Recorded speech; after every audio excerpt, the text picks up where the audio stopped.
इसी बीच हमें जो है जदयू के जिला के उपाध्यक्ष, अब की बार जो जनता का विश्वास था कि माननीय सांसद ललन बाबू अपने कम से कम अपने कार्यकाल में उन्होंने बहुत सारी ऐसे काम किया है जिस पर जनता का विश्वास जीतने का काम किए हैं। ललन सिंह का 3 अच्छा काम बताइए जो आपको लगा। ललन बाबू मुंगेर में इंजीनियरिंग कॉलेज बनवाए, सानन क्षेत्र में क्यूल नदी पर वर्तमान में 2 गो पुल बनवाए हैं, तीसरा पुल भी सुकीर्त लखीसराय और कील के बीच में हो गया है। और नमस्कार, मेरा नाम है इंजीनियर अरविंद और आप देख रहे हैं BH न्यूज। मेरी मौजूदगी इस समय सुरगढ़ा विधानसभा में है। जी हाँ, सुरगढ़ा विधानसभा वही जहाँ से कुमारी अनीता जो अशोक महतो की पत्नी है उनका नैहर पड़ता है। और जब लोकसभा का चुनाव हो रहा था तो इस विधानसभा से कुमारी अनीता का परफॉर्मेंस बहुत अच्छा था। भले यहाँ से जदयू के उम्मीदवार और वर्तमान सांसद राजीव रंजन उर्फ ललन सिंह जो है सांसद बन गए, लेकिन इस बार मुंगेर लोकसभा के एक विधानसभा पड़ता है जहां से अशोक महतो की पत्नी कुमारी अनीता का नैहर है। यहां से कुमारी अनीता का परफॉर्मेंस लोकसभा चुनाव में बहुत अच्छा था। भले ही वो पिछड़ गई थी लेकिन मामूली वोटों के अंतर से पिछड़ी थी। हमने सोचा कि आने वाला चुनाव में अगर कुमारी अनीता सुरगढ़ा से चुनाव लड़ती है तो यहाँ क्या लोगों का जो है मन में क्या चल रहा है ये जानने का हम कोशिश करेंगे। इसी बीच हमें जो है जदयू के जिला के उपाध्यक्ष मिल गए। हमने सोचा दिलचस्पी से बात करने का। बताइए क्या नाम हुआ आपका? मेरा नाम रामदेव मंडल है। हम जनता दल यू के जिला के उपाध्यक्ष लखीसराय के हैं और जमालपुर विधानसभा के प्रभारी भी हैं।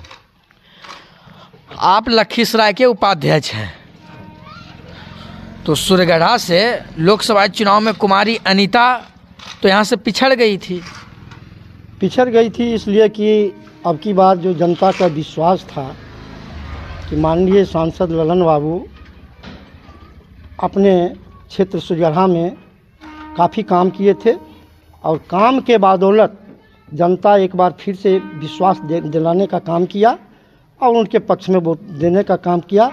उसी का वजह था कि अनीता यहाँ से पिछड़ गई। ललन सिंह सांसद हैं, कैसा काम कर रहे हैं? ललन बाबू का कार्यक्रम और जो काम है उनका वो बहुत ज़्यादा है और कम से कम अपने कार्यकाल में उन्होंने बहुत सारी ऐसे काम किया है जिस पर जनता का विश्वास जीतने का काम किए हैं। ललन सिंह का 3 अच्छा काम बताइए जो आपको लगा। ललन बाबू मुंगेर में इंजीनियरिंग कॉलेज बनवाए, सानन क्षेत्र में क्यूल नदी पर वर्तमान में 2 गो पुल बनवाए हैं, तीसरा पुल भी सुकीर्त लखीसराय और कील के बीच में हो गया है।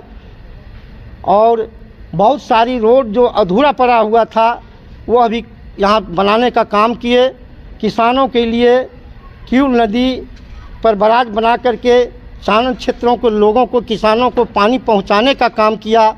यही जनता का विश्वास रहा उन पर और सानन की जनता उनको वोट किया। ललन सिंह के कामकाज से पूरी तरह से आप संतुष्ट हैं? मैं पूरी तरह से संतुष्ट। मैं तो पार्टी के रहिए हैं, लोग संतुष्ट तो है हैं, लेकिन जनता भी उनसे खुश है जिसका नतीजा हुआ चुनाव में माननीय सांसद ललन बाबू फिर से एक बार चुनाव जीते और चुनाव जीत करके भारत सरकार के मंत्री बने।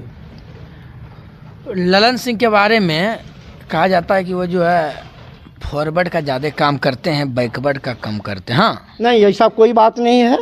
वो गरीब से गरीब के बीच भी जाते हैं और गरीब से गरीब के गांव टोले कस्बा में भी जाते हैं।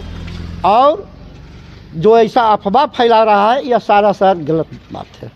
बिहार का वर्चस्व था तो उस वर्चस्व को जो है हम समाप्त करने का काम किए, सोचते हैं आप? देखिए, मैं जो अपने आँखों से नहीं देखा हूँ और कान से भी कम ही सुना हूँ, तो उनके बारे में मैं ज़्यादा बता नहीं सकता हूँ। जो पेपर मीडिया के बारे में से जो मैंने सुना और पढ़ा हूँ, वह एक सजावार व्यक्ति थे, और सजावार किस काम से हुआ, कैसे हुआ, यह इसके बारे में मुझे पूर्ण जानकारी। वोट करते हैं, काम के बल पर वोट करते हैं। कुमारी अनीता अगर सुरगढ़ा से आई और फिर रामानंद मंडल जी को फिर टिकट मिल गया, तो फिर कुमारी अनीता हार जाएंगी चुनाव। इसलिए एक तो जात का ही दोनों हुआ, दूसरी पार्टी जेडीयू के है, सत्ता पक्ष की पार्टी है, काम किया गया है क्षेत्रों में, इसके बल पर पुनः अनीता कुमारी चुनाव हार जाएंगी और रामानंद मंडल पुनः एक बार चुनाव जीतेंगे। रामानंद मंडल का कितना, जब विधानसभा का चुनाव जब होगा तो फिर काफ़ी दिलचस्प रहेगा। आप क्या सोचते हैं? आप हमारे कमेंट बक्स में लिखकर अपनी राय दीजिए। और इन्होंने